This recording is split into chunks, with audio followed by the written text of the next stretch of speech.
I forget what's on the Volume 2. There we go. Yeah, nice. Oh, good evening, Carol and John Shoppers. Caught me with the mug close to my eyeline. Welcome to Tuesday night. We have a healthy new comic book table, and not a lot to talk about before we get to it, but I hope everybody's weekend and week was great. I came back to the icy reality that is Cleveland, but I'm happy to be breathing the air again. What's first? Oh, we discounted our last of our older t-shirts, our paw print t-shirts, to $1. So if you are a small or medium, you are in luck. You have t-shirts to wear. We got new sizes of our new t-shirts, which is exciting because we got the 2X and the 3X back in. We got a big old box that sat here in the way for a day or two, but they're here and available along with small, medium, large, and extra large. This lovely wall of pop figures, I'll give a shout out to the legacy holder of the comic shop, John Dudis's daughter, Zoe. If you guys haven't met her at a shop event, very charming human being, pop collector, but looking to trim down their collection like we do here and there, you know? So you got your eye on any pops, reasonably priced. John thinks he did it right, so none of us double checked his work. But they'll be here. The money goes to Zoe to fund another endeavor, I'm sure. Oh, and now we get to late night comics. I looked over here because I have notes, because according to the boss, there are rules. This is The Purge, which I'm going to continually, and did earlier today, make fun of John for not having actually seen The Purge while using all the Purge marketing. So there's rules that even he doesn't understand. But as a fan of The Purge, I'm fine. I will approve these rules. So we're going to sell you guys 300 comics for $75. That's awesome. Like that's a bunch of comics. I never saw that deal when I was a shopper here, so I'm a little jealous. But we have a lot of excess. It's the first of the month. We're going to clean out to begin the new year. So back issues will be half off for sure. And you need to buy $300 or 300 comics to get them for $75. There will be no, I got 25 or I got 100 comics. Can I get them for $25? We are looking to make the space, and we would love to sell you those 300 comics, but it's not any amount less than that. Those comics are $1. Yep. Make sense? No buy 50 or buy 100, get them for 50. None of that normal. It's bulk or nothing. Oh, bulk or nothing. Bulk. Yeah. Bulk. Go bulk. I've said that word so much this weekend. It's driving me crazy. I gotta stop saying it.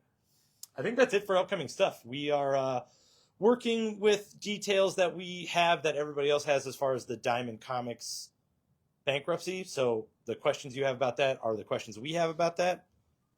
And that's about it. The internet has only provided us that amount of information. But yeah, we're just going to keep on trucking with what gets shipped to us and make sure everybody gets what they're signed up for as much as we can control that. Front of the table, even after a healthy new comic week, is a bunch of in-order dollar comics, which you should probably snag now before they get bulked out of here on Thursday. And then we've got a few good collections of graphic novels we marked down, including like an Omnibus and a few nice old Marvel hardcovers. So come in and check those out. Also, new year, so good time to price your comics. The price guide is not a year old at this point. It is relatively up to date. So we've got a few of those and a new previews for stuff coming out in March. This side of the table is all Marvel.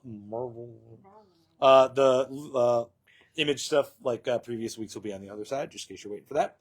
New collected stuff from Marvel. You want to do it? You want to tell them about it? All right, we got a new Blade Epic Collection. Night Stalkers. I like the back cover better. I think it's striking. It is. Those dudes look like they're ready to go. And the most recent Separation Anxiety miniseries by Dave Michelini. Yep. Venom Separation Anxiety. Alien Paradiso number 2 came out today. We did have a last minute pre-order to take up variant and cover A's that were on the table. So if you want cover price one's cool. If not, here is a 1 in 25 variant for $10. Your Friendly Neighborhood Spider-Man, all ages Marvel title, getting a new origin, newish origin, updated origin of Spidey. There's number 2. We have number 1s, and there's cover B for number 2. A show about to be on Disney Plus like this month, I think. Yeah, a week or so. Star Wars for Marvel is Star Wars Battle of Jakku. It's the Last Stand miniseries, number 3, so it's part 11 of 12. So penultimate Star Wars. There's your cover A. Cover B, cover C. It's a trap. Always go Akbar. Always go. Always go Akbar. Spirits of Vengeance is a almost first appearance this week. It was a possible cameo first appearance of the Spirit of Violence, which is a new miniseries starting up to continue the Ghost Rider stuff of late. That was your cover A, but cover B is the one to talk about. It's the Fantastic Four homage variant with Herbie doing his best Wolverine impression and with a cute little Wally-esque grumpy face. Miles Morales Spider-Man's on number 29. There's your cover A. I think this is the first of this is wrapping up the Black Panther team up because we're about to have Deadpool team up. There's your cover B, which is the Fantastic Four homage variant of Amazing Spider-Man number 300. And there's your cover C, big old Venom. Incredible Hulk is on number 21 this week. Andrew read it. Still good? Yeah. Lots of werewolves. Oh, Werewolf Hulk? Werewolves. All right. That wolf has a skull for a nose. Oh, my God, I didn't Oh, even notice. dude. Yeah. Okay. Those covers were great. Yeah, they are. Speaking of which, cover A. We've got the Sam Wilson homage, cover B. Cover C, Long Hair Which is Hulk. amazing. So good. Cover D is the Fantastic Four homage, which is also really good. Yeah. And then cover E is Todd Knock doing an Icon variant. Immortal Thor is on issue number 19. Alex Ross, as always, awesome on cover A. Cover B. I already know whose file. I'm going to throw that in really quick. Cover C is your Beta Ray Bill first appearance homage. And then we have a 1 in 25 variant for $10. May I just interject for a moment? All Tales of Asgard issue. So it's like all standalone, all Tales of Asgard with a boatload of different artists doing stories within there. Like it is chock-a-block full of like artists doing Thor stories, like Asgard stories. So yeah. Kind of like a one-off almost? Yep, Like you don't exactly. Okay, cool. Yep. Oh. I was excited to get to this end of the row, though, because Right. Amazing Spider-Man, 65-point deaths, does take place in the middle of the current Spider-Man story arc, which is fun and good. But it's kind of, we always think like these point blah insert marketing gimmick here are going to be kind of Lame. blasé. But we want to read them. We're reading the story arc. We like the book. This one-shot, whether you have read Spider-Man in 10 years or in the last month, is a fantastic one-shot. It is a good Peter Parker assessment. It is very much about the stress that this causes. And it's very, very, very well written. So kudos to not just throwing away a one-shot issue, Marvel. Yeah. I'm good job. really stoked about it. Really good book. Great cover now, too. I'm really more stoked about the cover. Avengers Assemble is on issue number 5, so this wraps up that miniseries. Cap Snake. Cap Snake. And we got cover B is the jacket variant. Another What If Galactus. So this is What If Galactus transformed Moon Knight. There's your cover A. These are all one-shots, by the way. There's your cover B. There's your cover C. And if you missed them, we did get the Hulks and the Gambits for the What If Galactus transformed back in. So that's sweet. Oh, and then one more cover for that one. Sorry, 1 in 10 design variant of a very spiffy Cosmic Moon Knight for $8. Storm number 4 was phenomenal. I am not staying up on Storm, but Kyle mentioned that is a great Doctor Doom issue today, and I read it by myself with no Storm context right now for the story, and it is a really, really fun play between like Doom and his Sorcerer Supreme like ego now, and what he wants to do with mutants, and Storm kind of representing that side of it while going through her own stuff, and it was really good, really good. So I'm stoked about more Doom stuff at this point. Like I'll take one a week. There's cover A for Storm number 4. Cover B. Cover C is the Rivals game variant. Cover D is your Fantastic Four homage. And cover E is also beautiful. They're really good, that whole row. Exceptional X-Men's on issue number 5. And this is like the first time they've had a not first appearance on one of these, right? I know, In yeah. a while. So there's your cover A. There's your cover B. Cover C is the homage. And we got a 1 in 50 cover for $15 with that all art. End of the Rose, Laura Kinney Wolverine on number 2 of the miniseries. Sure. Is it a questionable miniseries? Questionable miniseries. And then two big rows of number 1s. First new number 1 from Marvel, 5-issue miniseries. We know we have an employee near and dear to us who is very stoked about this. Rogue, Savage Land takes place after Uncanny X-Men 274. I'll hold it. There we go. And it's like Untold Tales of Rogue in Savage Land. So she had to do some stuff to survive out there and make some fun alliances and teams up. Magneto's in the issue. You got a new enemy. Is it a new enemy? You didn't get a chance to read it. Ish, like just from flipping through, newish. They're creepy. They're super creepy. So yeah, good old Rogue Tales of the Savage Land. Don't forget the dinosaurs. With lots of dinosaurs. Lots of dinosaurs. In this issue? Oh yeah. Where are the dinosaurs? Oh, Did there. you read it? I don't remember. It's I the guess Savage Land. I kind of scrolled past the dinosaur, maybe, I guess. Damn. Came out of nowhere. But cover A, Phenomenal by Carrie Andrews. Here's cover B by J. Scott Campbell. You got your cover C, the X-Men 97. Cover D. Hey guys, green's your color for 2025. Remember? Yeah. Oh, okay. Cover E. Oh, sorry. The unapologetic cover E. And Spiffy shiny foil variant, which we have plenty of for $10. Looks beautiful. Adam Hughes. And then an outlier too. We didn't know what was going to go on with this one. Ultimate Universe is really trucking in Marvel right now. So the Ultimate Wolverine #1 did not disappoint at all. They're kind of combining the idea, the long-running Winter Soldier idea in Marvel with Wolverine as like a weapon that the Eastern forces have procured and is really smartly using against mutant resistant cells. So you get a very similar Wolverine, a familiar Wolverine in style, killing off like X-Men that he does not know or understand. So it's kind of like really playing with us as far as witnessing their relationships forever and then seeing him freaking go. It's harsh. And there's some really, really good just Wolverine imagery in this book. Like Yeah. really good. So I'm pretty jazzed about the rest of the series. There's your cover A, your cover B, cover C, I don't need to. Cover C, cover D, and 1 in 25 variant, Nick Bradshaw, right? Either Bradshaw or Scrose, but yeah, For $20. 1 in 25 for $20. Violet. Yeah. Very, Violets. very Yeah. top heavy, top of the Marvel table, which is cool. Yeah, and then we got the DC week. Top of the table for that is Green Lantern Fractured Spectrum. It is the one shot that leads into what's going to go on in Green Lantern Corps and Green Lantern. But there you go. That's it. That's exactly what's going to happen. So there's that. Lots of coverage on the table this week. Titans is on issue 19. Questions on issue number 3. Challenges of the Unknowns on issue number 2. Jenny Sparks is on issue number 6, which was supposed to be 6 of 6, but now appears to be the penultimate issue. Yay. Nightwing's on issue 122.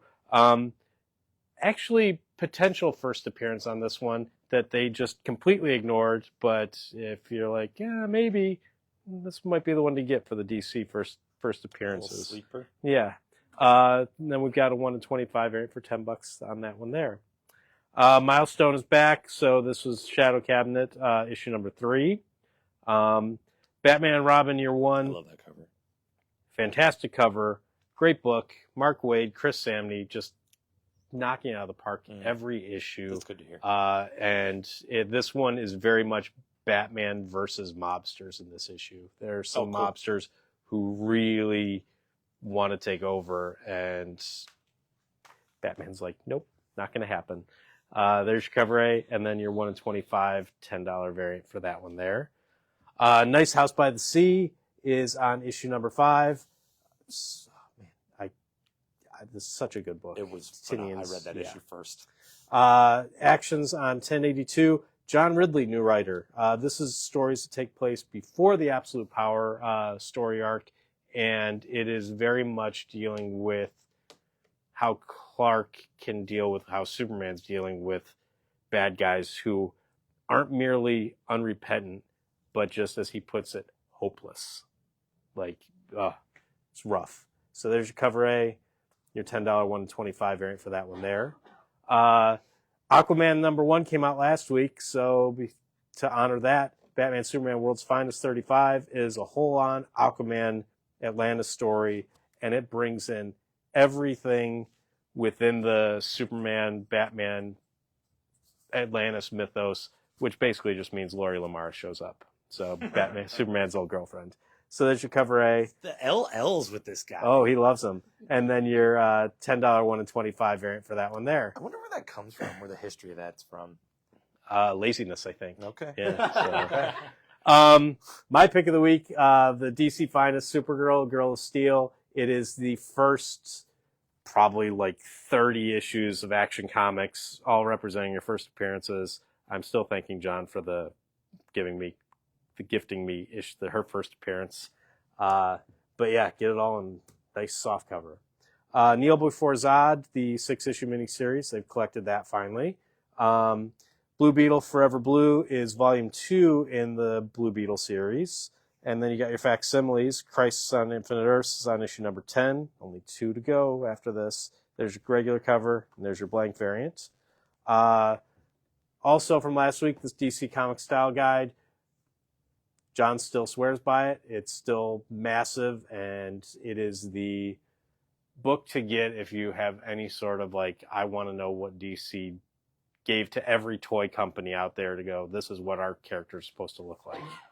And then final facsimile, Batman 609, part 2 of Hush.